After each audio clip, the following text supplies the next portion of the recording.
আপু আসসালামু আলাইকুম। ওয়ালাইকুম আসসালাম। কেমন আছেন? জি, আলহামদুলিল্লাহ ভালো আছি। আপু আপনার নাম কি? আমার নাম হ্যাঁ, আমার নাম প্রিয়া। খুব সুন্দর নাম। তো প্রিয়া আপু স্ক্রিনে যে ছবি দেখতে পারতেছে এটা কি আপনার ছবি?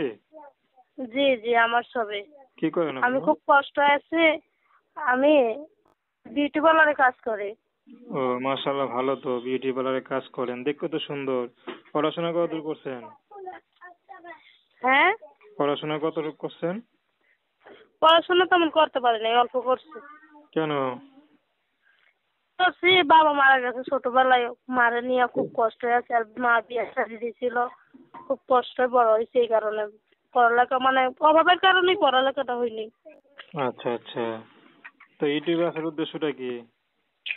উদ্দেশ্য একটা ভালো মনের মানুষ হয়ে যাবে, সারা জীবন পাশে থাকে, প্রবাসী হোক বিদেশি হোক বাংলাদেশি হোক, যেমনই হোক যেমন সারা জীবন পাশে থাকে, ভালোবাসে। আর টাকা পয়সা চাই না। অনেক মাঝে টাকা পয়সা চাই না, ভালো একটা মানুষ হয়ে যেমন সারা জীবন পাশে থাকে, ভালোবাসে। বুঝছেন, আমার একটা বাচ্চা আছে, বাচ্চারাও যেমন পাশে রাখে। ও আপনার বিয়ে হয়েছিল আগে? হ্যাঁ হ্যাঁ, আমার বিয়ে হয়েছিল, স্বামীকে স্বামী ফেলাই কোথায়? দিয়েছে।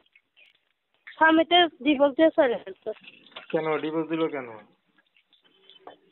ডিভোর্স দিয়েছে, গরিব মানুষ, পারি না, চলাইতে পারি নাই কারণ। তো দর্শক, এখন যদি বিবাহিত পুরুষ আপনাকে বিয়ে করে আপনি করবেন? জি জি জি, করবো। তো দর্শক, আপনারা প্রিয়া আপুর কথা শুনলেন। তো প্রেম ভালোবাসা সাহায্য সহযোগিতা বিয়ে শাদী করে একান্ত আপনাদের ব্যক্তিগত ব্যাপার। তো আসুন আমরা 5 ওয়াক্ত নামাজ পড়ি, সর্বদা দেশের সেবা করি। আপু ভালো থাকবেন।